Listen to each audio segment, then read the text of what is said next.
Alrighty guys, welcome back to another episode of KJF Fishing. In today's video, we are going to be talking about a few basic items that you need to be able to go ice fishing. I know when I first started ice fishing, I was like, okay, where do I start? What hooks do I need? What rods do I need? What brands? All that kind of stuff. And I was really wondering. I've been getting a few messages on Instagram, a few comments, and a few buddies that I've actually been ice fishing with, like, okay, where do I even start buying gear? So this video is gonna be kind of explaining a few of those items that you need to start ice fishing. And I might also throw in a few items that you don't need to start, but if you're willing to spend some money, you can get, and it will help a lot.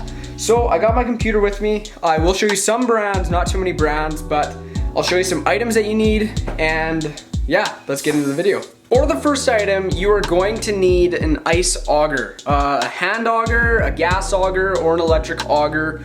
If you're just starting out with ice fishing and you're not wanting to dump a bunch of money into it already, go with a hand auger. Hand augers are very good. Just make sure to keep those blades nice and sharp. If they go dull, you'll have quite a few problems. If you're willing to spend a little more money, go with an electric, go with a gas. You'll be able to drill a lot more holes without getting tired. But that's the first thing that you need, is an auger so you can punch through that ice.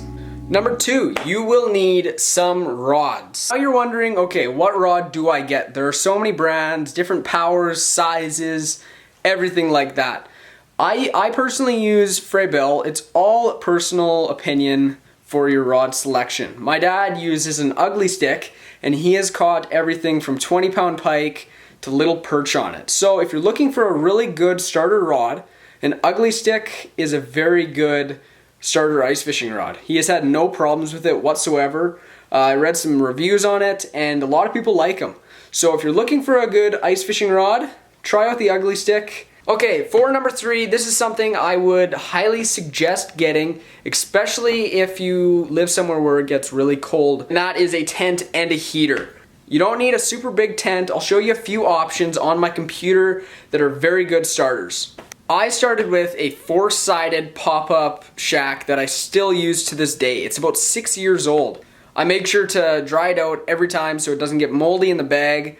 And it's still in okay shape. It's been used quite a bit, but those 4-sided pop-ups, if you take care of them, they're awesome. Now talking about heat really quick. How are you gonna stay warm inside the tent? A little buddy heater. If you're getting a 4-sided pop-up shack, a little buddy heater will do just fine. If you're gonna get a bigger one, go with a big buddy heater. They're very good heaters. I am not affiliated with anyone that I'm gonna be talking about in this video also. This is just all personal opinion and what I've used and really enjoyed. So yeah, a little buddy heater or big buddy heater to stay warm. Number four, you will need some ice fishing hooks. If you do not have any hooks, you cannot catch fish. So I'm gonna go over to my tackle box, pull out some hooks, and I'll go through them. Also, what do you think about my new sweats?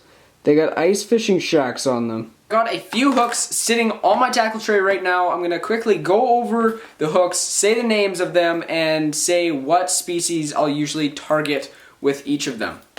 For the first ice fishing hook that I would recommend, this is a double treble hook. That's what I call it. I don't know the official name of it, but I like to use these for pike. You rig a smelt on these, or an anchovy, whatever kind of a bigger bait on this double treble hook, and a pike will come up and it will hit it. I usually leave this bait at a dead stick, meaning I don't move it at all. Once it's down there, I just leave it be. Okay, so now I'm going to be talking about a few walleye lures. I know there are tons of other walleye lures, but these are a few really basic presentations and they can hammer walleye. First walleye hook I'm going to show you guys is a slab wrap. It is from Rapala. You don't put any bait whatsoever on those slab wraps. You can put a minnow head maybe, but I usually just leave them plain. Second walleye lure is a rippin wrap. It is a lipless crankbait style bait. Next is just a plain simple jig. Usually I'll put a minnow head or a full minnow on this jig. Next up has to be one of my favorites, is just a spoon. This is a buckshot spoon. There are tons of different other kinds of spoons, but the buckshot spoon I would say is the one I fish the most. Usually we'll tip it with just the minnow head or the minnow tail. Last walleye hook I'm gonna show you guys is a jig and wrap, a Rapala jig and wrap. Love these jigging wraps, use them quite a bit, and they're a phenomenal hook. If you guys are going to put a minnow on a jigging wrap, I would usually put it on the bottom hook and just the minnow head. For panfish, specifically perch, in Saskatchewan we do not have, I don't think we have any other panfish other than perch, but a few of my favorite perch hooks are a jig. This is a tungsten jig. They'll usually always eat a tungsten jig if you tip it with, say, a mealworm, a waxy, plastic, or a little piece of minnow. I also like using a rippin wrap for perch. Make sure to use a smaller rippin wrap with those smaller hooks if you're going to use a rippin wrap for perch. Another one is the buckshot spoon. Have a lot of confidence with the buckshot spoon all around. Just make sure also to downsize a little bit for those perch. There are a lot more hooks for each of those species, but those were just a few basic hooks to get started. For storing all my ice fishing tackle, I have kind of moved over just to a tackle box. I keep my jigging wraps in a tray, like a tackle tray, but other than that, I keep all of my tackle in a flambeau tackle box. I'll show you guys really quick. So this is what I keep my tackle in. It has 3 layers to it. I'm not going to try to flip it up with one hand, but 1 layer, 2 layer, 3 layer, and a bunch of storage in the bottom. Then for my jigging wraps, I just keep them in this tackle tray. Okay, so those are my basic items that you need to start ice fishing. I'm gonna go into a few items that you can buy if you want to spend a little more money on some ice fishing gear. The first item being a sonar. I'll show you my 2 sonars that I have, different models. I'll show you some different models on the computer that are very good also, but I'll show you my first 2 to start off with. My first sonar is a Marcum LX7, and it is an LCD screen. This unit retails for around $1,000. I'm also not going to go into too much detail about these sonars. I'm just going to give you a quick look and tell you the price. Next one is a Humminbird Ice 55.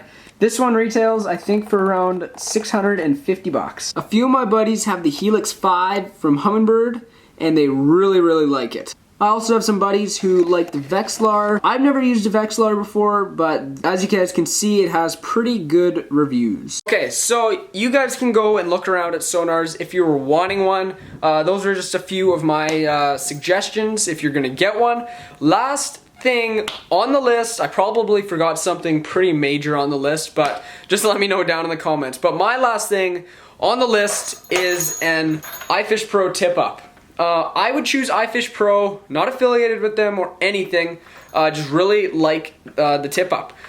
You can buy handline tip-ups, you gotta do everything by hand. You gotta reel the fish up or handline the fish in, and personally, I don't like doing that. These Ifish Pros give you the freedom to use a rod and reel, instead of hand over hand, and I personally love that way more. So I would say an Ifish Pro would be the last thing on my list. So I was just editing and I realized I didn't say anything about safety equipment. If you guys are going out ice fishing on early ice, make sure you guys have a spud bar or ice picks. Those 2 things could save your life. So make sure you guys always remember them, ice picks and a spud bar. Okay, so that's gonna finish off the main portion of this video. This next portion of the video, I just wanna say thank you to everyone that supported my channel. We just hit 1,000 subscribers, which is an amazing goal that I never thought I would reach. So I want to say thank you to a few people. If I don't say your name, I am still very appreciative for you. I just forgot. I want to say thank you to my mom, dad, and sister just for supporting me, putting up with me, always carrying a camera around and filming them when we're fishing. Thank you, Mom and Dad, and thank you, Darby. I really appreciate all the support. Next up is Brock LeMay. Brock has been in tons of my videos and has been there the whole way. He's shot me texts like, hey man, are you filming today? And I'm like, nope. And he's like, yeah, you are. You need to go film a video for your viewers. Just that extra little motivation, kick in the butt kind of thing. He's always been there for me. And I just really want to say thank you, Brock, for giving me support and some motivation. Hope to fish with you lots in the future. Next one is my buddy Jesse Patzer. Jesse Patzer and I have been best buds for a little while now, and he's been in a few of my videos. He's also given me lots of support, so thank you so much, Jesse. Hope to fish with you soon also. Other one is EDB Outdoors. He comments on all of my posts, all my YouTube videos, and shouted me out in one of his YouTube videos. I really appreciate the support, buddy. Keep those videos coming. Another one is Chase. Chase always comes in the summer, and we fish together a little bit in the summer. We also fish against each other in tournaments, and he's just a great kid all around, comments on every single one of my videos, and always supports my channel. Thank you, Chase. I can't wait for you to come back this summer so we can go nail some fish and so I can be in the tournament. Aussie Weeb, thank you. It was in the really early days, and he shouted me out to his whole class, and I got like 40 subs off of it. So I want to say thank you, Aussie. You've been a great supporter to my channel also, and look forward to hanging out with you. I want to also say thank you to Clayton Schick Outdoors. He's given me lots of pointers and lots of support. Thank you, Clayton. If you're watching this, I really do appreciate all the tips and all the support you've given me. I'd also like to say thank you to Slayman from Mindeck Outdoors. I appreciate all the support, and hopefully you can get up here and do some fishing, eh? There are tons more people that I probably missed. Sorry if I missed you guys. I really didn't mean to miss you. But I just want to say thank you to everyone else. All the people on Facebook that share my stuff, everyone that gives me tips, just everyone that has supported my channel. I want to say thank you. And just message me if you want to go fishing. I'd love to take you out or even just talk fishing. But yeah, I really do appreciate it. Got a question from Ryan Bonzer about my live scope, so I'm just going to answer that question right now. He asked, I'm thinking of putting mine on a 5-gallon bucket, like your idea on a milk crate, just wondering how it travels and packs up. Do I take the battery out for charging? I do not take the battery out for charging. I'll show you quickly how I pack it up. It's super simple, and yeah, I'll just show you really quick. For packing up, it has gotten just a little bit more difficult because the ice in Canada here gets extremely thick. So I just had to extend my pole, had to add an extension to it. But pretty much I have it on a ram ball mount, as you can see down there. All I do is loosen this off, and I can just take this whole pole right off, and I can just store it in my vehicle. It's extremely easy to take off, and I just have that actually on my kayak slide tracks from my wilderness systems. You can, I think, get slide tracks really from anywhere on the wilderness system site. And then for my battery situation, my battery just sits inside of the milk crate. So I just get a battery charger to go in, and it just charges my batteries. Hope you guys enjoyed. I'm hoping to do a little bit of fishing here in the next couple days to get some video for you guys, but it's been really difficult just because of how cold Canada is. We're looking at close to -50 days with the wind chill, which is extremely dangerous to be out there. If you are going out there, please be safe, bundle up, stay warm, and don't fish outside. Get in a shack, stay warm, and yeah, so I'll see you guys on the next one. If you like this video, make sure to give it a thumbs up, and comment, and subscribe. So, see you guys next time.